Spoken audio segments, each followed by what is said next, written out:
Hey everyone, welcome back to another edition of Outdoor Hospitality Weekly. I'm Alex Burkett, joined as always by Matt Whittemore, and today we're going a little bit deeper in my domain with somebody I've been familiar with for a long time. I think Matt, this is your first introduction to TJ, but we've been good friends and known TJ for I don't know, gosh, too many years to count. It's probably over 5 years at this point, and somebody who It's I got to be consider about that. yeah, a real expert in his field as well, and that's why we're super excited to talk with him today. TJ, I know a lot about your background, but for people who have never gotten connected with you, can you just give us a little bit about who you are and what you do? Yeah. So my name's TJ. We are full-time travelers. And we run CampSite 360, which does 360 virtual tours and interactive maps specifically for outdoor hospitality businesses. We've started the business back in 2020 and have been traveling the country for the last 2.5 years. Out there, spreading our business, getting the word out, as well as just enjoying everything there is to see here in the country. Awesome. I love it, TJ. And my understanding is just from following you on social media and everything that you're obviously super tapped into the RV lifestyle. You noted you're a full-time RVer and traveler yourself. So I'm assuming you spend a ton of time at RV parks and campgrounds. Can you tell us what that has meant for your business, how that's kind of shaped your path for you? I'm sitting in one as we speak. So yes, we spend a ton of time in these. Almost every day is we're in an RV park, specifically in the winter here. But what it's meant is like we're not only working in the industry. Hold on a second. I got a No kid worries. sneaking in too. Nice. See, this is good. We should keep this in. Yeah. Right. No, this is it. This is my office Life. is the living room, kitchen, bedroom. It's so everything is here. But I guess that's kind of a thing with us too. Being in the campgrounds is we're not only selling into this industry, we're also active in it daily, right? So we're staying in the various parks, whether it's state parks, national parks, private parks. And it's really helped us to get a better sense of the needs of the industry, right? So we're out here interacting with people every single day. So being able to be that close to not only our clients, but, our clients' clients, right? So being around the campers helps us to keep that dialed in and coming up with things that we know the everyday RVer is going to need. Yeah, I love it. And TJ, when you first got started in this, you were not a full-time RVer at the time that we first got connected. What really made you transition, especially with your daughters popping in and out here? It's a journey to have to do school and work, and Yep. you're with your wife, Jennifer, and like everybody's together and you guys are doing this thing. What really pushed you guys to really make that a full-time part of what you do? So it was always a dream of ours. And early on, even before kids, we set this goal of we want to have kids early enough that by the time we're 50, we can still go out and explore and be able to go to places that we really want to go and do hikes and different things like that. So that was kind of a not necessarily a real goal we set. But then in 2020, we bought our first RV, and that really kicked off okay, we want to go travel in an RV later. So fast forward 2 years, we're doing our business, and I'm leaving to go film parks. So it's cold in November, and I'm in Virginia where it's a little bit nicer. And I traveled around to various other places. And the summer prior, my wife was a teacher, so she had the whole summer off. So we used that and we just left, right? So when we had projects, we would go. We went to my brother's wedding in Gatlinburg. And in all that summer, we spent 40 some days in the RV. And every time we came back, we're only doing this to mow the grass. It's not like I want to be here. I'm having a whole lot more fun doing what we're doing. So that really moved us from this is a future goal to this is something we can do now. We started a business that was going to enable us to make money on the road. And we decided, regardless of if it worked out or not traveling, we weren't connected to our house anymore, right? We realized it was a big house. It was a lot of yard, and it just took more time than we wanted to invest into it. We'd rather be out exploring and doing those things. So that's really the motivator that pushed us over the edge. Was we had a business and we had the opportunity, and why not seize it? Everybody in our life told us it's something you'll never regret, even if you fail, because you're doing something that's a once in a lifetime thing to go do. And 2.5 years later, we're still doing this and love every day of it. And I think you guys did what a lot of people are doing, which is, saying, as you just pointed out, like, I'm going to become that remote worker. There's all this technology enabled solutions in the industry. Besides having family come in and interrupt the work sometimes, anything you don't like about being trapped in an RV all the time and having to be on the road? What's sort of the negative, if there is one? So the negative, the proximity can get, if you don't have a way to get space, that can get overwhelming, right? And, it's the reason we travel to nice weather. If it's too hot out, you're stuck inside trying to stay cool. If it's too cold out, you're stuck inside. So it's that moment where we're stuck inside the 400 square feet we live in that it gets challenging. But the benefit of this lifestyle is we don't live in the RV exclusively. We live everywhere we are, right? So the kids are out at the playground, they're outside running, they're riding bikes, they're doing those things. So as long as we can get the space we need, everything kind of goes well, right? Kids have tantrums and they throw fits and all those things. And I just pray that our neighbors are understanding, because these walls don't hold a lot of times, right? So you can hear a whole bunch. But I think that's the challenge. And everybody we talk to, that's the same thing they say. They're like, oh, I don't know if I could spend that much time that close to my kids and my wife, right? It's just not something you're used to doing, is sitting in a small space all the time being together. But it's helped us as a family grow closer. Like, we know our daughters in and out. They watch us run the business day to day. So the benefits far outweigh the negatives to us, but that is the challenging one. You in a fifth wheel? What are you in? We are.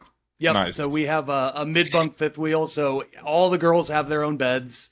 We have a big living room back here, and I'm sitting at the table that's looking out on 4 windows across the back. So Incredible. It's the perfect setup. Nice. Love it. I spent a month in a 24-foot Winnebago View this past season. I've only got the one kid. I've got a 2-year-old. But we were,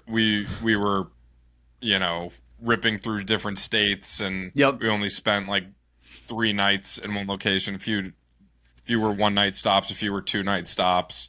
And that's a full-time job, just setting up and breaking down camp. So I'm curious, you're filming a lot of parks every year. Are you on the move all year? Have you grown a team? Like, what does that look like the day to day?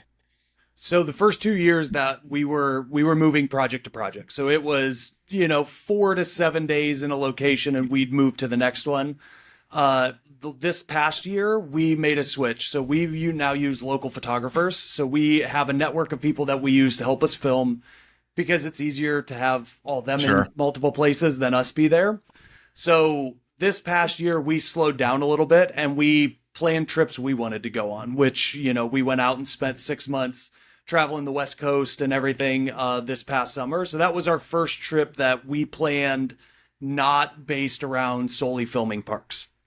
So that's the setup and teardown gets specifically for a month is a ton of work, and trying to do that on working days and still trying to get things accomplished gets challenging. But after a certain amount of time, it's a science, right? We can pull into an RV park and I can have a meeting in an hour, and we can be fully set up, ready to go. Everybody knows what their roles are, we're done. So after a certain amount of time of doing this, I can pull into a Costco parking lot with the RV, set up for a meeting, be great to go, and go on. So it does take a lot of planning on your feet and being very prepared when things don't go as planned. So, but yes, the setup teardown can be a full job in and of itself. Love it. Yeah, not your daughters are of the age where you can give them a task. I'm sure. I had a like 15-month-old at the time, so Yeah, it was brutal that's a for little us. It was different. like one of us was just watching the kid, and then the other one doing all the setup, Yep. and it was Yeah. an adventure, but it was a great experience. So lots of fun. Um, so tell us. Obviously, we've talked about filming parks. Hmm. I think a lot of people know what CampSite 360 is. But tell us about your services, what you offer, what kind of value you're adding for It's campground and RV it's a park lot owners. more than when you got started with just the simple tour. It's expanded and Correct. grown much more since then. Yeah. Yeah.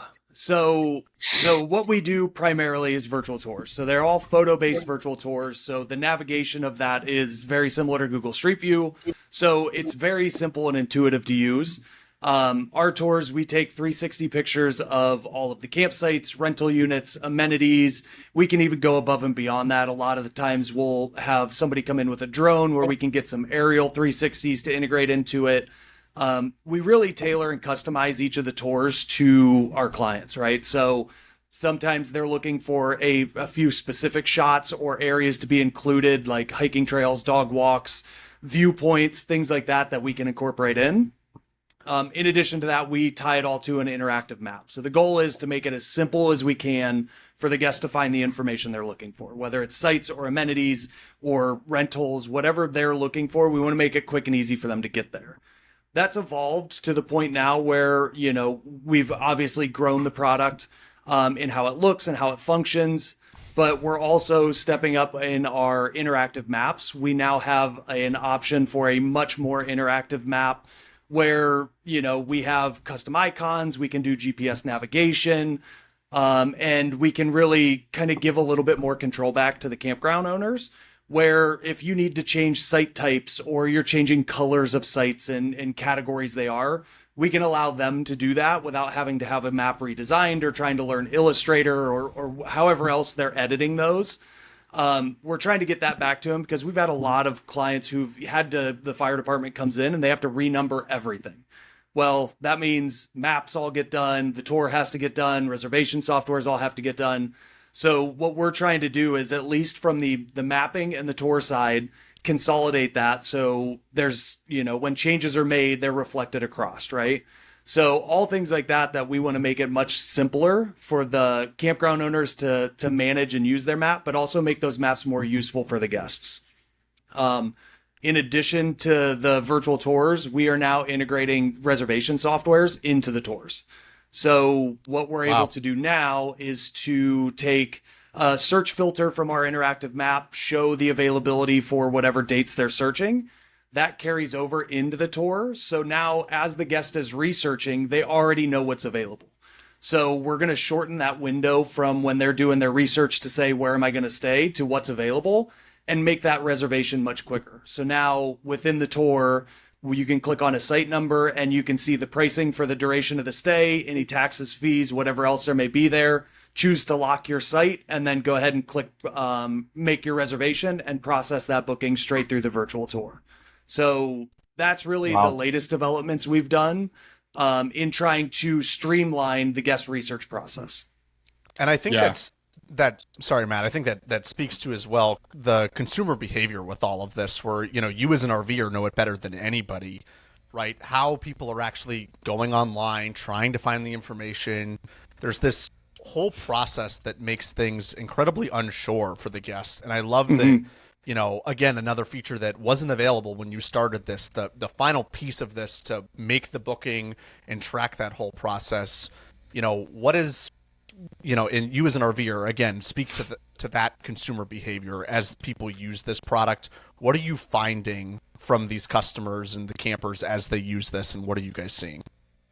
So the biggest thing is that this is exactly what guests want to see, right? So the reason there's so many different platforms that exist to give reviews, pictures, I mean, you can go out there and there's dozens and dozens of different platforms that guests use to go do their research, whether they're going to Compendium, The Dirt, Facebook groups, right? Every campground is going to have its own Facebook group that it uses for the marketing. And that's where people go to look for these. And, site pictures is what every reservation software needs to get or wants to get from parks, but they're kind of the hardest thing to get because pictures sell sites. So what we've seen through the tours is as we track user behavior, we can see them come in and the first trip into the tour, they might look at 50 to 75% of the campground, right? They click through, they navigate, they're looking at sites, and then we were watching them leave and then come back. But when they come back, they'd only go to individual sites. So as we were watching this, we're saying, okay, I know what they're doing. This is exactly what I do. You go out and you see what's available, and then what does that site look like? Okay, then what's the other one that's available, and what's that site look like, right? So you're going back and forth and comparing, and that streamlining that process is, the biggest need we're trying to meet, right? You don't need to go to somebody else's website to learn about your park. You should be in control of that, showing exactly what you offer, controlling the narrative, and building that guest expectation before they arrive. So that way, when they get there, they're less likely to be upset because the site isn't the most ideal site, right? They're going to know that ahead of time.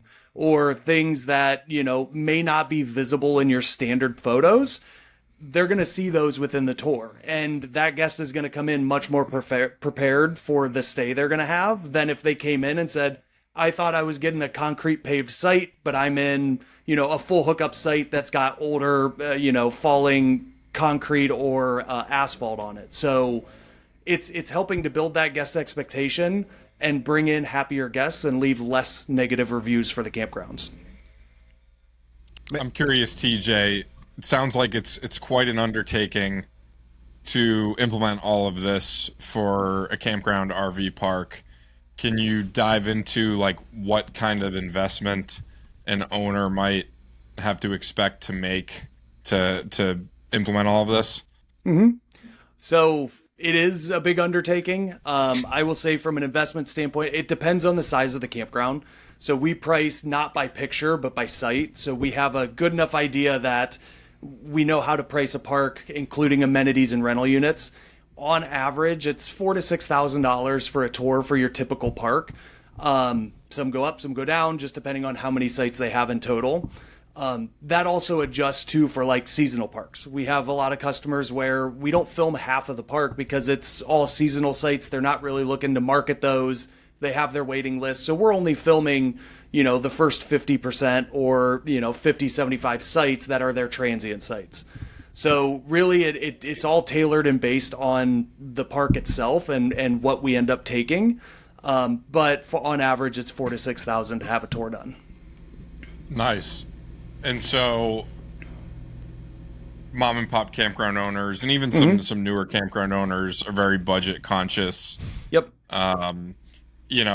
It's I see the value in it. You don't have to sell me, but what I'm curious to hear what you're up against in terms of the status quo, and do I really need this? Like, how do you convince an owner that, no, this is actually an investment with really good ROI.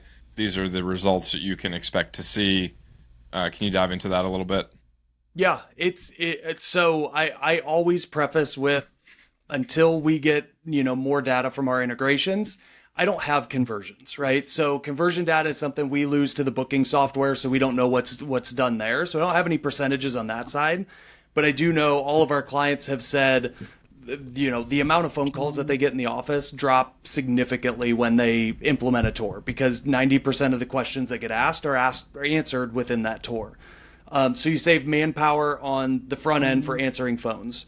Two, if you do look at adding a call center, which I know a lot of people are looking into now, having that call center be enabled with a tour makes streamlining that onboarding just so much easier. There's less that you have to prepare. They can actually go in and see the sites. So if somebody's saying, hey, what sites are available and what do they look like, that person can go in and actually see what that is. That's also the same problem that a lot of people who pick the phone up at the front desk have. They don't walk the park, so they don't know what all of these sites look like.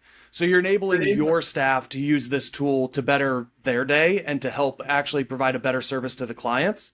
In addition to that, we're shortening the booking window. So if you have somebody who's coming in and looking at, one of your parks versus the park down the road, the more pictures you have, the more likely you are to secure that reservation. So all of our clients have also said that, as well as that they do see revenue increases from lock my sites or select my site features, where guests are now saying, okay, I do want to book that site. I like that one better than what I could be getting into. And then just standard revenue generation through, site pricing dynamics. So the revenue generation ability is kind of up to how you want to implement it as the campground owner. But the potential is there to, 10 times your ROI for investing into this tour, just by saying, hey, these specific sites have larger yards. So we're going to charge $10 more for these because it's a premium yard.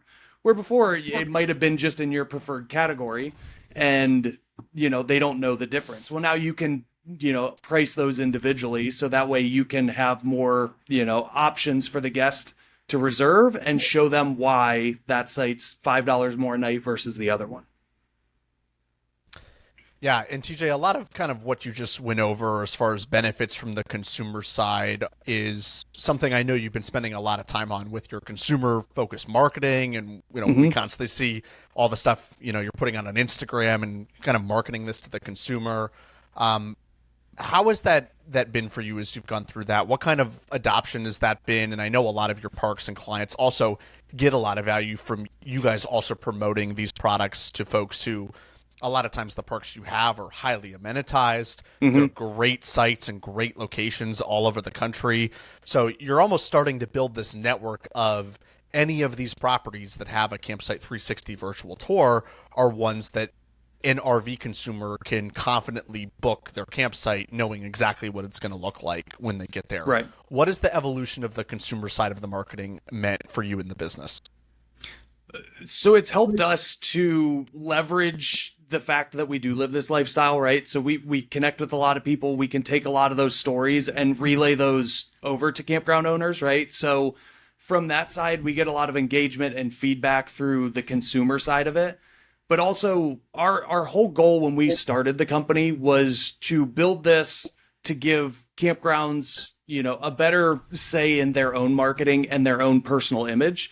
So our goal has always been to drive the traffic to the campground, and try to do that as much as we can. So that's why a lot of the strategies that we've done with the branding that we do on the tours, even getting down to integrating this on a DNS level. So that way SEO and all those things maintain with the parks.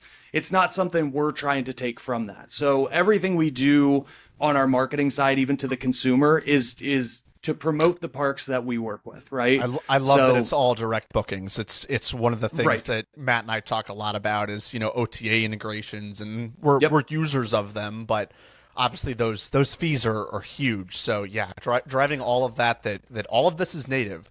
You're not asking customers to download another app. You're not asking them to get Correct. used to doing something different than their normal workflow. They're just visiting the website just as they always would to book the tour. They just have more functionality at their fingertips.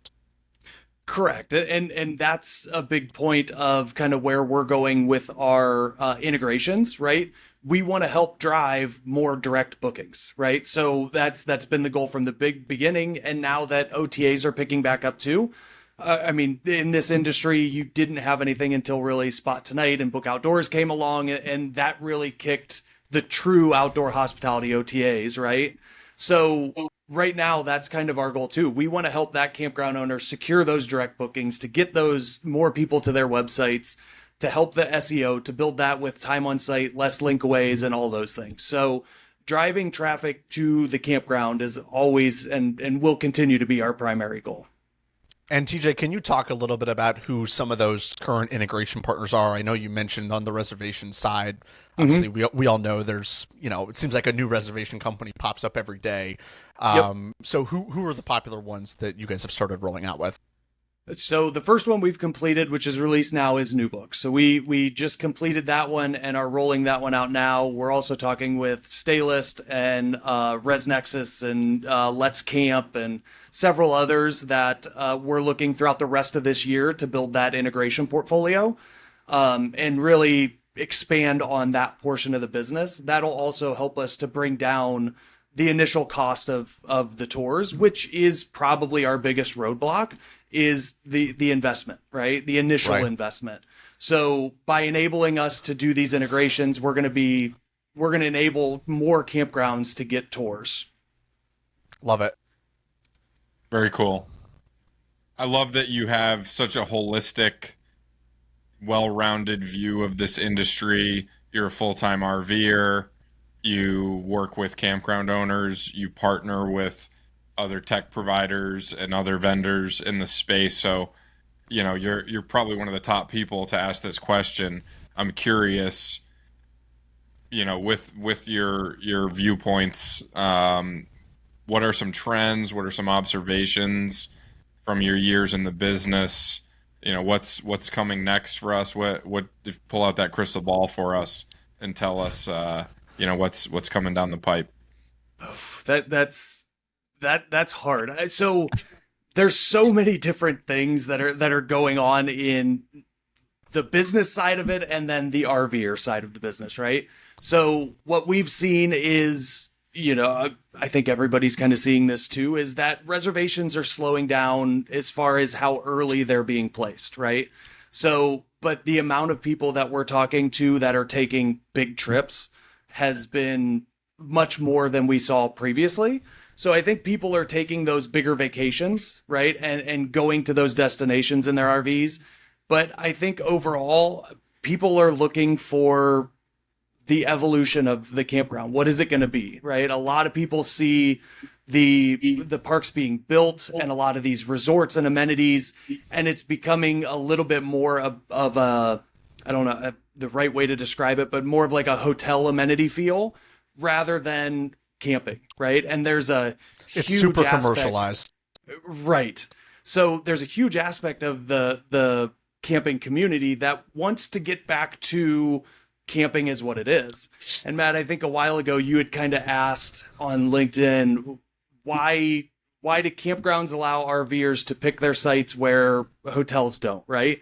And it's something I'm very passionate about because there's bad sites, right? And if I make a poor decision, that's on me. If I get placed in a poor place, that review is going back on you. And the reason there's such that connection is because camping isn't about just being placed in a campground. It's about connecting with the outdoors there, what you're going to do while you're there. So there's much more of a connection to the place you're staying and physically the spot you're in than there is in a hotel where, you're kind of all in the same linear area and you're just going up. So I think there's a lot of that. We recently just stayed at the Fort Wilderness campground from Disney. And if you haven't been there, you have to go, because I feel like that's a resort where they've blended all of the amenities you can think of, and it looks like a state park. So you can sit at your site and there's foliage between you to block you from your neighbors, so you don't feel like you're right on top of each other, right? So I think there's a big portion of the camping community that doesn't want to see every park go towards the highly amenitized. There's great things about parks with very little amenities. And I think that's really a sentiment that we get from a lot of RVers is prices are going up. These things are getting more expensive, and we don't need all those bells and whistles all the time, right? So how do we get that perfect blend of the resorts plus true camping in what people are looking for connecting to nature, being outside, and enjoying the park to relax? Yeah, I love that. I think there's this, return to nostalgia, as you mentioned, right? We remember what it was like when you used to go tent camping in your backyard or go in a little pop-up as you were as a kid. And I think there's a lot of folks that miss that. I know, again, Matt and I talk about this a lot, and we've recorded other episodes on that people think tent camping is dying, or that, even some regular RVing is dying. And I think we would say to the contrary, it's not. In fact, there's probably more demand for that than ever. Probably on both ends of the spectrum. There's a lot of people that love the really high-end amenitized parks, and those will probably always be there.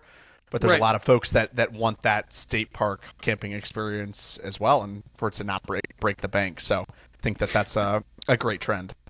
Yeah, and one of the challenges of us working in the industry and living in this industry is we talk to a lot of people like, oh my gosh, they're raising the rates on this. But then as I pull into that park, I'm like, well, they have to.